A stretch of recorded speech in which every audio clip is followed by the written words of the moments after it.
Se você está pensando em morar nos Estados Unidos e a primeira coisa que você fez foi pesquisar qual visto você consegue, talvez você já tenha começado pela pergunta errada. O visto ele vai resolver uma parte da tua mudança, mas ele não vai escolher, por exemplo, a cidade onde você vai morar. Não vai dizer como é que você vai gerar renda, não vai matricular teus filhos na escola, não vai alugar a tua casa, não vai criar teu histórico de crédito, não vai reorganizar a tua carreira e a carreira do teu cônjuge aqui. E ele não garante que a vida que você imaginou nos Estados Unidos vai funcionar depois que você chegar aqui. Eu passei por esse processo, eu moro aqui há alguns anos e hoje eu trabalho justamente ajudando famílias, profissionais, empresários a estruturarem essa mudança. Então nesse vídeo eu quero fazer uma coisa diferente com você.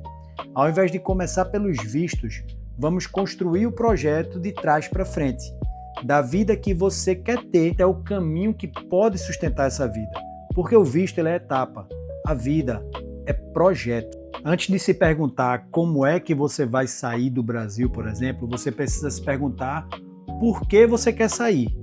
E aí fazer uma lista. Poxa, estou pensando em mais segurança, estou pensando na educação dos filhos, qualidade de vida, previsibilidade, ambiente para negócios, crescimento profissional, ter mais renda, construir patrimônio, experiência internacional, um recomeço de carreira, ter mais liberdade.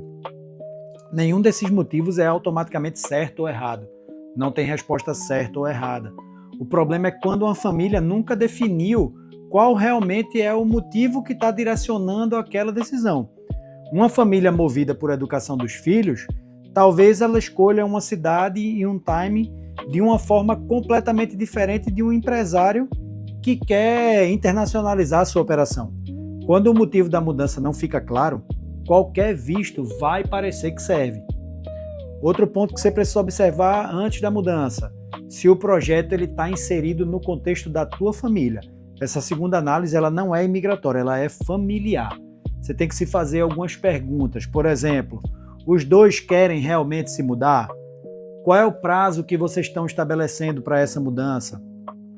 Qual é o padrão de vida que vocês vão aceitar no começo aqui nos Estados Unidos? Quem é que vai trabalhar primeiro? O que é que acontece com a carreira do outro? A idade dos filhos, tá ok? Como é que tá o inglês? Quanto vocês têm de reserva? Qual é o plano B da família? Vai ficar alguém no Brasil? O patrimônio vai ser vendido? Vai ser mantido? O casal está disposto a, de repente, dar um passo para trás do padrão atual?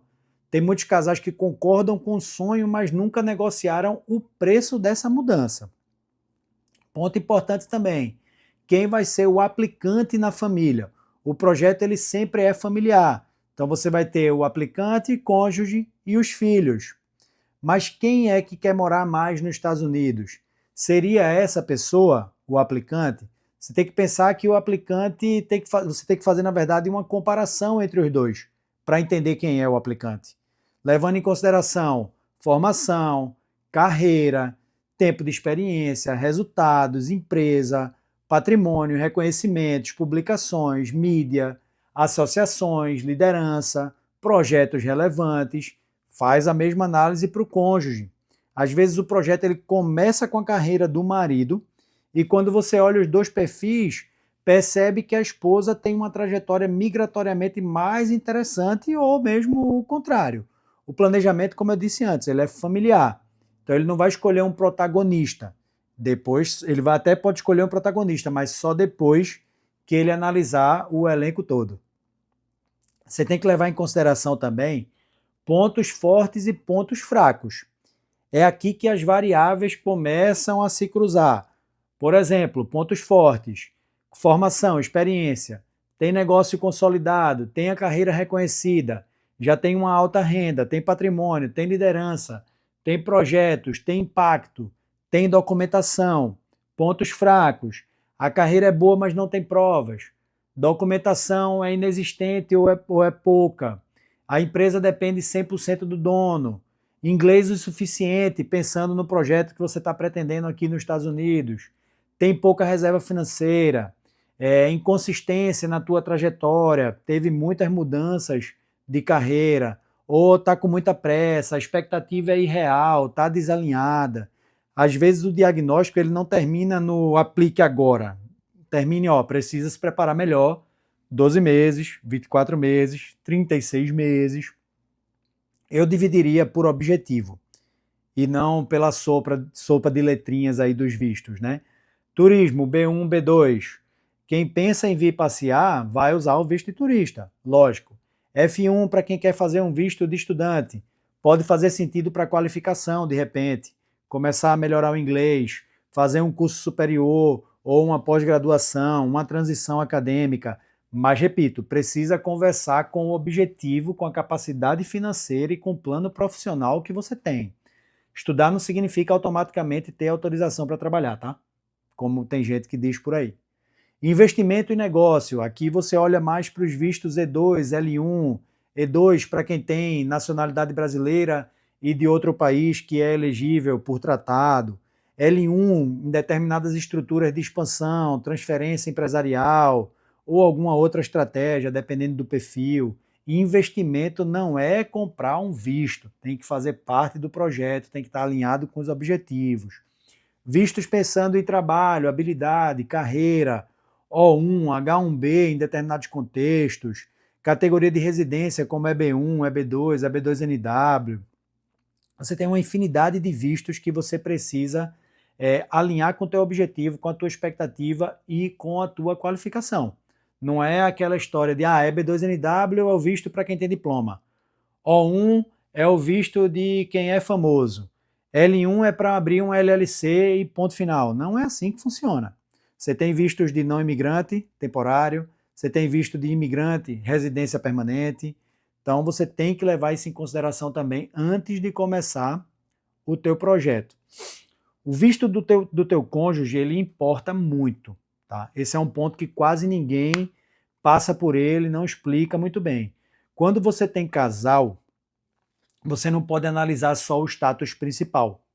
Você precisa entender qual é o status que o dependente e o cônjuge eles precisam. Pode trabalhar? Pode solicitar uma autorização de trabalho depois? Pode estudar? Qual é o impacto profissional que isso vai ter? O aplicante ele depende de uma renda gerada pelo cônjuge? Ou toda a renda vai ser gerada só pelo aplicante, por isso ele vai trabalhar logo de início? Outra coisa que a gente precisa pensar. Escolhemos o caminho e agora vamos pensar na vida. Qual é a melhor cidade para morar? Qual cidade combina com a tua renda, a renda que você vai gerar aqui, profissão, família, rotina? Você tem que pensar se você vai alugar um imóvel ou comprar um imóvel. A escola ela vai estar ligada ao endereço que você mora em muitos lugares. Então você precisa levar em consideração se o lugar que você está escolhendo morar, ele é um lugar que tem escola interessante para os teus filhos. Você vai pagar, por exemplo, HOA, que é um condomínio aqui. Então, poxa, escolhi uma casa super legal, mas não prestei atenção que ela tinha um condomínio a ser pago mensalmente. Os seguros, qual é o seguro que você vai contratar quando chegar aqui? Seguro saúde, seguro de vida, seguro do carro, seguro do imóvel, tudo isso precisa ser levado em consideração. Os utilities, depósito que você vai fazer para entrar no imóvel, caso você alugue, como é que funcionam os contratos, os prazos, como é que você vai comprar o teu primeiro carro, necessidade depende de acordo com a tua cidade. Então você tem uma cidade onde você tem cidades aqui onde você só anda de carro. O transporte público ele não é o modal principal, não é que não tenha, mas não é o principal. Para comprar o teu carro, você precisa de histórico de crédito, você tem um credit score, você vai financiar, vai fazer um leasing, qual é o tipo de seguro que você vai fazer, qual é a procedência desse carro. Você vai abrir uma conta no banco, tua conta vai ser uma conta corrente, vai ser uma conta poupança, como é que você vai receber os pagamentos, como é que você vai organizar a tua vida financeira. Você chega muitas vezes aqui sem dinheiro e sem histórico. Então isso pode impactar no teu aluguel, no teu financiamento, como é que você vai tirar um cartão de crédito, nos teus juros, nos teus depósitos. Pensando na escola para os filhos, você tem que levar em consideração, como eu mencionei, o distrito que você vai morar, se a escola vai ser pública, se a escola vai ser privada por alguma razão específica, como é que vai ser a adaptação do teu filho, como é que é a questão do idioma, as atividades, tudo isso você precisa levar em consideração antes de começar o teu projeto imigratório para saber exatamente para onde é que você está indo. Uma parte de proteção, contabilidade, tua vida financeira, você tem que incluir dentro do teu projeto. Como eu falei, seguro-saúde, seguro-auto, seguro da residência, life insurance, organização tributária, Brasil, Estados Unidos, saída fiscal, se for aplicável, como é que você vai movimentar as tuas contas, trazer dinheiro do Brasil para cá, mandar dinheiro daqui para o Brasil, como é que você vai funcionar, como é que vai funcionar em relação às tuas empresas, estrutura patrimonial, como é que você vai manter, a documentação. Mudar de país sem reorganizar a vida financeira vai ser trazer um sistema antigo para uma realidade nova. Isso é um erro muito comum de quem está migrando para os Estados Unidos.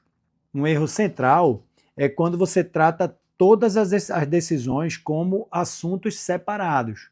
Visto com advogado, casa com corretor, imposto com contador, seguro com outro corretor, carro você vai ver sozinho, escola você pesquisa no Google, a cidade você escolhe através de um amigo. A vida não acontece assim em departamentos. A tua escolha de cidade muda a escola, aluguel, trabalho, seguro, transporte. Teu visto muda a possibilidades profissionais, não só sua, mas do teu cônjuge. Tua renda muda a cidade. A idade dos filhos mudam os prazos. É aí que aparece uma ferramenta super importante, super interessante, que eu uso aqui na EWA Connection, que chama motor de estratégia. Foi justamente para conectar todas essas decisões que nós começamos a estruturar essa ferramenta que é incrível. É a nossa forma de cruzar vida, família, carreira, empresa, renda, documentação, objetivos, possíveis caminhos antes de transformar isso tudo num roadmap. Então você passa pelo diagnóstico, depois você vem para o planejamento, execução e a tua chegada aqui. Talvez depois desse vídeo você tenha percebido que morar nos Estados Unidos é mais complexo do que parece. Eu espero que isso não tenha te desanimado, ao contrário, quando você entende as peças, o projeto deixa de parecer uma confusão enorme e começa a virar uma sequência de decisões. Você não precisa resolver tudo de hoje para amanhã. O que você precisa é descobrir onde é que você está hoje, onde é que você quer chegar e o que existe entre esses dois pontos. Foi exatamente essa travessia que eu precisei fazer na minha própria vida. E hoje é isso que eu construo com meus clientes. O visto abre uma porta, o projeto sustenta a vida do outro lado. Se esse conteúdo fez sentido para você, se inscreve no canal, porque daqui para frente eu vou falar não apenas de imigração, mas de tudo que uma família precisa entender para construir uma vida nos Estados Unidos. Se você já está numa fase que quer organizar o teu próprio cenário comigo, com minha equipe, escreve plano aqui nos comentários ou me manda lá no Instagram da EWA Connection que eu vou ajudar vocês. Forte abraço!